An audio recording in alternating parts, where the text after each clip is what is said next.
creating a base plate with various holes located in it and some different sizes. And so one thing I wanted to show you was how to create a hole in OnShape.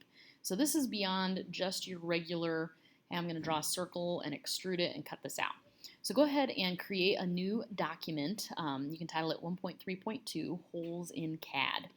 So in this regular Part Studio, I'm not going to show you what's on the paper or the worksheet that Mr. Cutler will hand out. I'm going to just show you how to create a hole in general. So on this front face, I'm going to create a quick sketch of just a rectangular plate. And so your job would be to dimension it and make sure it matches exactly what you see on your worksheet when you get that. So here is my fake base plate. And if I want to create a hole, there is a hole feature. It's right up in the top there. You might have to click a drop down if you can't see it, or you might have to zoom your screen in or out with like Control minus, that kind of thing, if you can't see it, because sometimes it can hide. There, I just zoomed in far enough. It can hide, and then you would have to locate it in a drop down. So just be aware that's happening. But in order for us to place a hole, we would need to place a point on the face of your object. So go ahead and create a new sketch. And if you're, perhaps placing many holes on something, go ahead and click the point, and you can place points wherever you choose. And so you can see them. They show up as little white dots, but those are just points on the plane. So now let's go ahead and click on a hole creation. And the first thing you would do is click on the actual point. That's going to be our center. And there are some options under the hole feature. You can choose a simple hole, a counterbore, or a countersink. Most of these are going to be simple holes. A counterbore has an extra cut at the top to allow a bolt head to sit flush.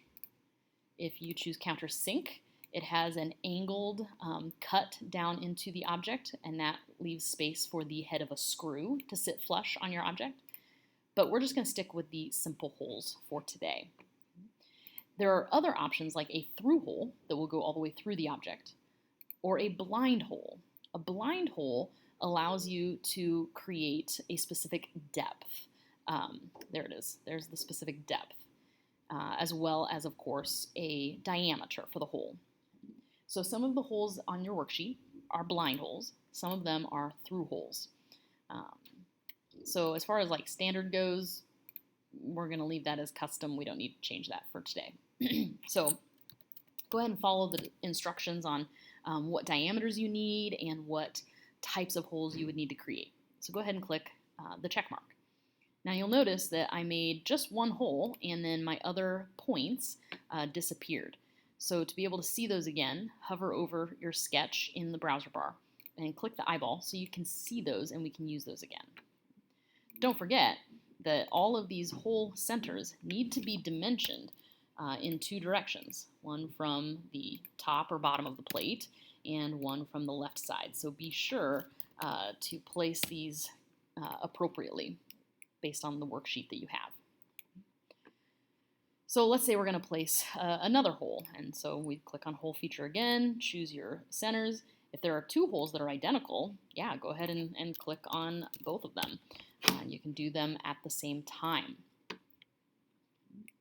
So those are both through holes. And I think on the worksheet you're going to have to guess as to the blind holes that are present because I think it doesn't say. Check the worksheet. But if it doesn't say and we're doing a blind hole, you can perhaps just make it whatever depth you wish, or you can do half of the depth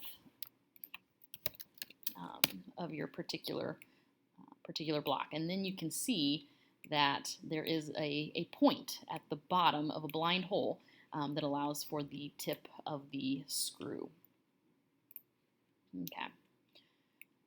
So also on your worksheet, some of the holes have a different look on the back.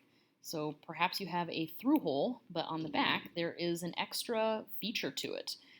So we would create possibly a different sketch here, and maybe there's a hexagon, for a hex head, or for a nut perhaps.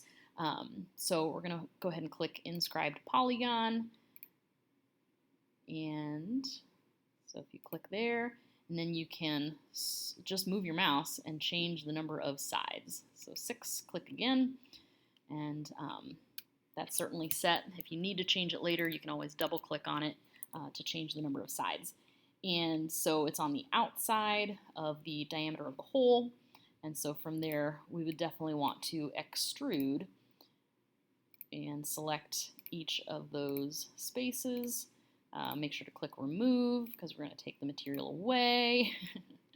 And if it's just the nut on the back here, we don't want it to go all the way through. So this would also not be this would be blind, and the depth would be just partway through the object. So that creates a nice little hexagon cut for a nut to reach into the material. So hopefully that's enough to get you going and thinking about how you could do these special features on the worksheet. So creating that object with the holes is your homework for Monday. And on Monday, we will take this part, well, not this part, but the part you're making, we'll take that part and we will end up creating a drawing file for it. So good luck out there. Get that object made in OnShape. You can do it. Have a great weekend and enjoy homecoming, guys.